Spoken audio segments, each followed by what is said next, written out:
በስመ አብ ወወልድ ወመንፈስ ቅዱስ አሐዱ አምላክ አሜን። መዝሙረ ዳዊት መግቢያ።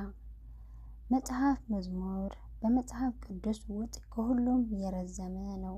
እነዚህ መዝሙሮች በግለሰብ ወይም በማህበራት የሚዘመሩ ወይም የሚነበቡ ናቸው። እነዚህ በዚህ መጽሐፍ ውስጥ 150 መዝሙሮች ይገኛሉ። አብዛኞቹም የጻፋቸው ንጉስ ዳዊት ነው። በረጅሙ ዘመናት ተሰብስበው ለእስራኤል ሕዝብ የአምልኮ ስርዓት ዋኖቹ ሆኑ። አንዳንዶቹ መዝሙሮች ምን አይነት የሙዚቃ መሳሪያ ምን አይነት ቃና መከተል እንደሚገባው የመዘምራንን አለቃ ይመሩታል። ለምሳሌ መዝሙር 4 እና መዝሙር 45ን ይመለከታል። ውዳሴ፣ ምስጋና፣ እምነት፣ ተስፋ፣ ስለ ኃጢአት ጸጸት፣ የእግዚአብሔር ታማኝነትና እርዳታውን የመሳሰሉት ዋና ዋና የመጽሐፍ ቅዱስ ሀሳቦች በመዝሙሮቹ ውስጥ ተንጸባርቀዋል። የመዝሙሮች ዋናው ማዕከላዊ ሀሳብ በእግዚአብሔር ላይ መታመን ነው። የመዝሙሮች ጸሐፊዎች እግዚአብሔርን ማመስገን ወይም ችግራቸውን በመግለጽ እውነተኛው ስሜታቸውን ያቀርባሉ። በጥንታዊት እስራኤል መዝሙሮችን በተለያዩ ሁኔታዎች ይጠቀሙባቸው ነበር። እነርሱም እንደ መዝሙር 105 እግዚአብሔርን ለማመስገን፣ እንደ መዝሙር 13 ሐዘንን ለመግለጽ፣ እንደ መዝሙር 1 ለማስተማር፣ እንደ መዝሙር 72 የእስራኤል ነገስታት በቀን እንዲፈርዱ ለመጸለይ፣ እንደ መዝሙር 47 እግዚአብሔር በፍጥረቱ ሁሉ ላይ ያለውን ስልጣን ለመግለጽ፣ እንደ መዝሙር 122 ፍቅርን ለኢየሩሳሌም ለመግለጽ፣ እንደ መዝሙር 126 በዓላትን ለማክበር ናቸው። በእርግጥ ብዙዎች መዝሙሮች ከአንድ ዓላማ በላይ ሊኖራቸው ይችላል። ጌታችን ኢየሱስ ክርስቶስ በስብከቱና በትምህርቱ ብዙ ጊዜ በመዝሙሮች ይጠቀም ነበር። የአዲስ ኪዳን ጸሐፊዎችም በየጊዜው መጽሐፍ መዝሙርን ጠቅሰዋል። የቀድሞዎቹ ክርስቲያኖችም በኢየሱስ ክርስቶስ አማካኝነት እግዚአብሔር ያደረገውን በጎ ነገር ለአምልኮ በመዝሙሮች ተጠቅመዋል። ለምሳሌ በመዝሙር 118 ውስጥ የሚገኙ ቁጥር 22 በአዲስ ኪዳን ውስጥ 6 ጊዜ ተጠቅሰዋል። ይዘት መጽሐፍ መዝሙር በ5 ንዑሶች ክፍሎች ይከፈላል። አብዛኞቹ የመጀመሪያውን የሁለተኛውን ክፍሎች የተጻፉት በንጉሥ ዳዊት ነው። የሶስተኛው ክፍል መዝሙሮች የተጻፉት በአንድም በአሳፍ ነው ወይም የቆሬ ልጆች ነው። መዝሙር 120 እስከ 134 የበዓል አከባበር ስነ ስርዓት መዝሙሮች ናቸው።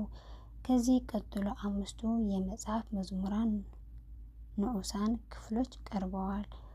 መዝሙረ 1 እስከ 41፣ መዝሙረ 42 እስከ 72፣ መዝሙረ 73 እስከ 84፣ መዝሙረ 90 እስከ 106፣ መዝሙረ 101 እስከ 150 እንደ እግዚአብሔር አምላክ ፈቃድ መዝሙር 1 ብለን እንቀጥላለን። እንደ እግዚአብሔር አምላክ ፈቃድ መዝሙረ ዳዊት አንደኛ መጽሐፍ ከመዝሙረ 1 እስከ 41። መዝሙር 1 ሁለት መንገዶች። ምስጉን ነው በክፉዎችም ምክር ያልሄደ፣ በኃጢአተኞችም መንገድ ያልቆመ፣ በዋዘኞችም ወንበር ያልተቀመጠ፣ ነገር ግን በእግዚአብሔር ሕግ ነገር ግን በእግዚአብሔር ሕግ ደስ ይለዋል፣ ሕጉንም በቀንና በሌሊት ያስባል። እርሱም በውሃ ፈሳሾች ዳር እንደተተከለች ፍሬዋን በየጊዜው እንደምትሰጥ ቅጠሏም እንደማይረግፍ ዛፍ ይሆናል። የሚሰራውም ሁሉ ይከናወንለታል። ክፉዎች እንዲህ አይደሉም፣ ነገር ግን ነፍስ ጠርጎ እንደሚወስደው ትንቢያ ናቸው። ስለዚህ ክፉዎች በፍርድ ኃጢአተኞቹም በጻድቃን ማህበር አይቆሙም። እግዚአብሔር የጻድቃን መንገድ ያውቃልና የክፉዎች መንገድ ግን ትጠፋለች።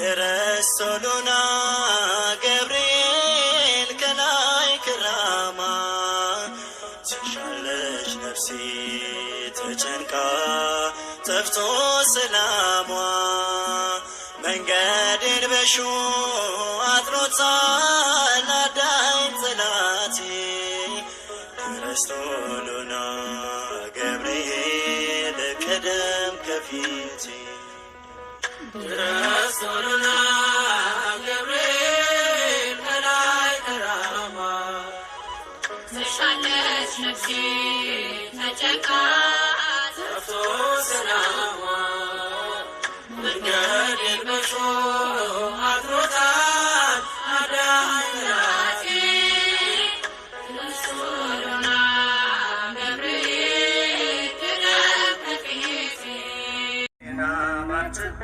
ልጀምር ውዳሴ በትምህርተ መስቀል በስመ ሥላሴ ይርቃል ከጎኔ ጠላት ዲያብሎስ በስመ አብ ወወልድ ወመንፈስ ቅዱስ ክርስቲና ማትቤ ልጀምር ውዳሴ በትምህርተ መስቀል በስመ ሥላሴ ይርቃል ከጎኔ ጠላት ዲያብሎስ በስመ አብ ወወልድ ወመንፈስ ቅዱስ